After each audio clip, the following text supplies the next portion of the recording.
আগামী 8ই মার্চ 2024 আসছে মহাশিবরাত্রি। সেদিন মহাদেবের পুজোয় এই 5 ফুল নিশ্চয় নিবেদন করবেন। এই ফুলগুলি মহাদেবের অতি প্রিয়। মহাশিবরাত্রিতে এই ফুল দিয়ে তাকে পুজো করলে মহাদেবের আশীর্বাদ বর্ষিত হবে আপনার উপর।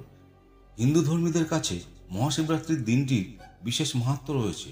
সারা বছরের মধ্যে মহাশিবরাত্রি হল মহাদেবের আরাধনা করে তার আশীর্বাদ লাভ করার জন্য সবচেয়ে প্রকৃষ্ট দিন। মনে করা হয় ওই দিনই বিবাহ বন্ধনে আবদ্ধ হয়েছিলেন শিব ও পার্বতী। এছাড়া মহাশিবরাত্রিতে মহাদেব জ্যোতির্লিঙ্গ রূপে আত্মপ্রকাশ করেছিলেন বলে প্রচলিত আছে। শিবপুরাণ বলছে মহাদেবের আশীর্বাদ লাভ করতে মহাশিবরাত্রিতে কয়েকটি ফুল তাকে অবশ্যই নিবেদন করা জরুরি। আসুন জেনে নিই মহাশিবরাত্রিতে মহাদেবকে কোন কোন ফুল নিবেদন করতে হবে। আকন্দ ফুল। শিবপুরাণ অনুসারে আকন্দ ফুল মহাদেবের অত্যন্ত প্রিয়। মহাশিবরাত্রিতে তাকে সাদা বা লাল রঙের আকন্দ ফুল নিবেদন করলে তিনি প্রসন্ন হন। মহাশিবরাত্রিতে তাকে ওই ফুল দিয়ে পুজো দিলে মহাদেবের আশীর্বাদ লাভ করা সম্ভব হয়। জুঁই ফুল। মহাদেবের প্রিয় ফুলগুলির তালিকায় রয়েছে ছোট ছোট সাদা জুঁই ফুল। আপনি যদি দীর্ঘদিন ধরে নিজের জন্য মূল্যবান কোনো জিনিস কিনতে চাইছেন এবং নানা কারণে তা সম্ভব হচ্ছে না, তাহলে মহাশিবরাত্রিতে মহাদেবকে জুঁই ফুল দিয়ে পুজো করুন। এর ফলে ভোলানাথের আশীর্বাদে আপনার মনের ইচ্ছা পূরণ হবে। তিসি ফুল। মহাদেবের আরো একটি প্রিয় ফুল হলো তিসি।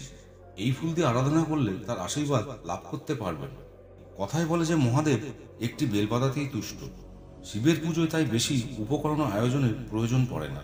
দামি গোলাপ বা পদ্ম নিবেদন করতে হয় না তাকে। খুব সাধারণ কিছু ফুল দিয়েই পুজো হয়ে যায় মহাদেবের। স্বামী ফুল। স্বামী গাছ যেমন শনিদেবের প্রিয়, ঠিক তেমনই মহাদেবেরও প্রিয়। স্বামী গাছের ফুল দিয়ে পুজো করলে অত্যন্ত তুষ্ট হন মহাদেব। বাবা ভোলানাথের আশীর্বাদ পেতে মহাশিবরাত্রিতে তাকে স্বামী ফুল অবশ্যই নিবেদন করতে ভুলবেন না। কলকে ফুল।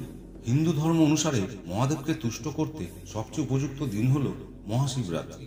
এই বিশেষ তিথিতে তার প্রিয় ফুল নিবেদন করলে অত্যন্ত খুশি হন তিনি। মহাদেবের অন্যতম প্রিয় ফুল হল কলকে। হলুদ কলকে ফুল সবচেয়ে পরিচিত। এছাড়া সাদা, গোলাপি ও সিঁদুর রঙের কলকে ফুলও পাওয়া যায়। মহাশিবরাত্রিতে এই কলকে ফুল শিবকে নিবেদন করলে তিনি সবচেয়ে প্রীত হন।